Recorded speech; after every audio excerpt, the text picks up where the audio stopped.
What's up, everybody? Uncle Frank. Good to see you again, Team Bear Guts. We are here for day number 2 of our beer advent calendar. We're going to have a different beer every day from now until Christmas, just like the advent calendar, where you open it up and maybe there's a chocolate, or maybe there's a nip, or maybe there's a gift. We're going to have a different beer every day and a different unique beer each and every day up until the Christmas point. So, uh, to answer your questions, why does it look like I'm wearing safety glasses? Because I am. I can't find my regular glasses, but these safety glasses are actually bifocal. They got that, yeah, yeah. So they're like safety glasses for old guys like me. So I'm actually okay with these. These are actually pretty cool. Um, Today's beer doesn't really fit into a category. So yesterday we had a barley wine, and I didn't really go too much into styles of barley wine, and I probably should have, and I should do that each time, a quick, brief description of style before we start talking about the beer. And I'll do that. I'm going to have other barley wines, and while we're doing this whole thing over these next 24 days, it's unique beers. So it won't just be a barley wine, but it'll be an aged barley wine or an oak aged vintage ale or whatever it is. At least that's what I'm going to try to do.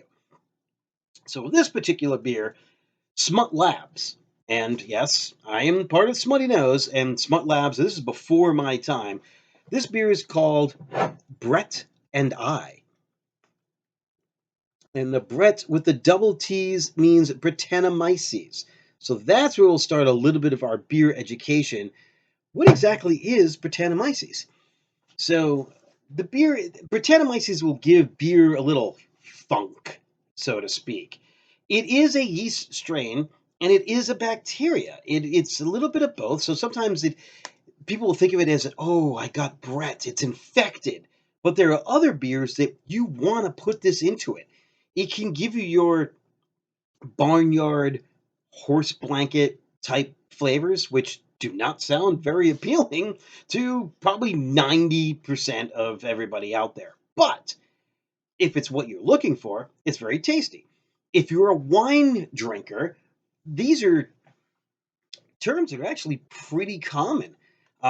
Horse blanket, uh, barnyard, hay, grassy, things like that.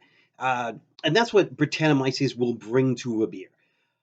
It also tends to be able to usually eat more sugars than a regular yeast. So your ale strain will, if you get your sugars here, it's going to eat to here. And that leaves you with what's down here is body and residual sweetness and sugars. Brettanomyces starts to break down some of those sugars as well and continue to eat that, continue to give it some fermentation. Slightly boost your alcohol, but not enough. It's more just creating some carbonation and some funk flavors. So with this particular beer, to make it different, not only does it have Brettanomyces in it, it was aged in oak barrels. Why? Yeah, because the guys at Smutty Nose wanted to be crazy back then, and that's what we did back then. And when is back then? Bottled January 2016. So this beer is 5 years old. I believe it has held up pretty well. We're going to find out. And yesterday I was talking about how bigger beers, your imperial stouts, your barley wines, your Baltic porters, your things like that, will aren't, I would say, meant to age, but they're not all meant to age. Bigger alcohol doesn't mean that it's going to last, and we found that out yesterday. We had a 12-year-old beer that unfortunately was not very good. That said, this beer is only 6%. You'd be like, well, why'd you hold on to it for 5 years? Slacker, me, maybe. Or I have found that it has changed flavors over time, and I found that it's actually been pretty tasty. So let's get into this beer. I don't need to keep on yapping and talking. Let's do a quick review on this and see what we got. All right. It's got a little hiss to it, a little pop. I do have the appropriate Smutty Nose glassware to go along with it. And again, Smut Labs. So Smutty Nose and Smut Labs are the same. Smutty Nose was the division doing your more traditional beers, your Brown Dogs, your IPA. Smut Labs doing some crazy things and some, I shouldn't even say crazy because it makes it sound like it's outrageous, but the experimental arm. And it's continued to do that. no longer doing this bottle format, which is unfortunate. This is actually really, really cool, in my opinion. But these are where the ideas can come from. So for a 5-year-old beer, you can see right now, this is pouring pretty clear, and that is a great, great color. I would call this CP30 with a tan. Yeah. Star Wars geek coming out in me right there. So amber color, golden to amber. And again, I apologize for the weird angle and some of the fuzziness. I'm figuring out the phone. I will figure out the phone and be able to get the videos uploaded with the phone. But the laptop's not so bad, other than this weird ceiling tile thing that's going on over here. I could try to angle it a little bit more. Yeah, all right. Anyway, so we got a great looking beer with this orange, deep orange, copper, rust type color. She's clear. Um, this is before hazy beers, so supposed to be hazy beers. And sometimes older beers will develop some haze, some chill haze, which is your proteins hanging out in the beer. But other things are going to drop out to the bottom, so there might be more sediment on the bottom of this bottle, and that's fine. I don't really need those. I'm just pouring them into this particular glass. Aroma. Ooh, wow. There's the funk. We were talking about funk. There's funk there for sure. And when I say funk, it's not bad. Like, you ever have a really good blue cheese? Like, when people have, like, stinky cheese, and some people don't like stinky cheese, other people love stinky cheese. This is why you love stinky cheese. These aromas, these things that are going on here, these esters, these phenols, are extremely interesting. Um, Great on their own, probably wonderful with a meal. Unfortunately, I don't have dinner ready yet, or else I would pair this with a cheese. Maybe not a funky blue cheese because funk on funk, a little bit too much. But maybe a good solid neutral cheese, an aged Gouda, something like that. And I would like, ooh, all right, let's kind of put it with that. Have the Gouda kind of coat the palate, and then you go with this. And it's got carbonation, which is one of those things of why I think that beer in some ways is superior to wine when you have cheese because the carbonation will cleanse your palate and then you can get in for the next bite. Anyway, leafy, fruity, old fruit, cherry. There's another like kind of spicy funk that's there too. I can't put my finger on it right now. So, and taste wise, oh, here we go.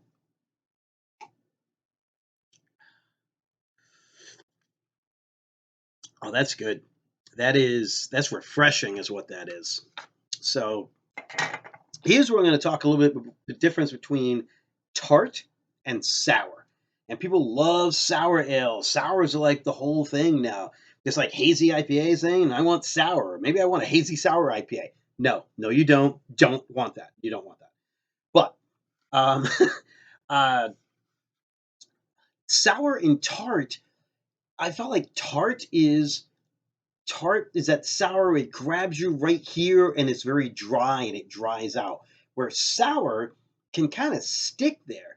Think if you took a shot of lemon juice, that's sour. As opposed to you took a shot of lime juice, that's tart.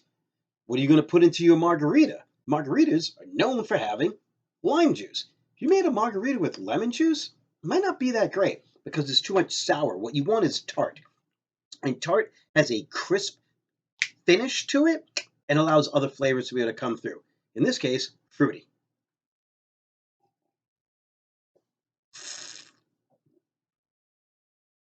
I definitely get that dry hay kind of taste, but there's still sweetness. And amazingly, because Brettanomyces will eat a lot of those residual sugars, making the beer more dry, the fact that there's this much sweetness left to it is pretty damn impressive. Uh, a beer like this should age for a little bit. It might have been a little too sweet to begin with. And now the Brett is eating through that and allowing that sweetness and those fruity flavors to be able to come through. I have another fruit in my mind and I can't think of what it is. I'm not going to go quite raspberry because I find raspberries to be really tart and kind of grabbing you right here, and it's not that because I keep coming back for another sip. The aroma does not fade. It is a funky cheese. It is over-ripened fruit. Sometimes you get that summertime basket of fruit and you've got everything all chopped together and you've got green melons, orange melons, watermelon, pineapple, grapes, and they're all mixed together and you get that fruit salad kind of thing.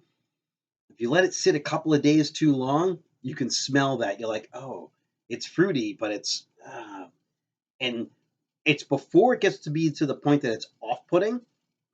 This is like, ooh, it's still fruity. That's nice. And that's mixed in there with a pale ale. And there's pale ale. There's definitely some hops in here to balance it. It's not just all sweet. You need something to balance it all the time. And so a Belgian inspired pale ale is going to have your bitterness of your hops and the Belgian yeast character, which creates esters and phenols.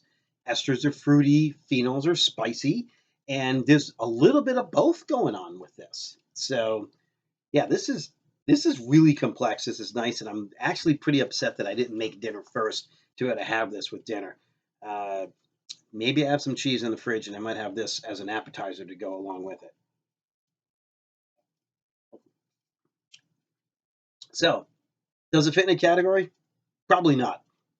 Brettanomyces, barrel aged beer, it could go any of those. You just need to know that you like a funky sour beer, not too much on one end. The sweetness is there, and then it dries out, and again, that little tart that's right there. This is called Brett and I. It was produced for a few different years. This one is Smut Labs, and as I said, let me double check just to be sure. I don't want to get anybody mixed up. This was bottled in January of 2016, and it is 6%. Yes, this is a 6% beer. So super easy to drink, but because it's got so much going on and so much complexity, you're not just going to throw this down. Not a football day beer. You're kind of sipping through this one. Maybe with your charcuterie plate before you watch football, this would probably be a really good choice. So anyway, I have taken up enough time for today. This is beer number 2. We are doing 2 every day in a different beer, our beer advent calendar. Thanks again for joining. And just to make sure for videos like this and other crazy content that we happen to come up with here, we being just me and my multiple personalities, uh, make sure you like, subscribe, share, hit that notification bell. We totally appreciate that. Until then, be good to yourself, be good to each other, and drink good beer. Cheers.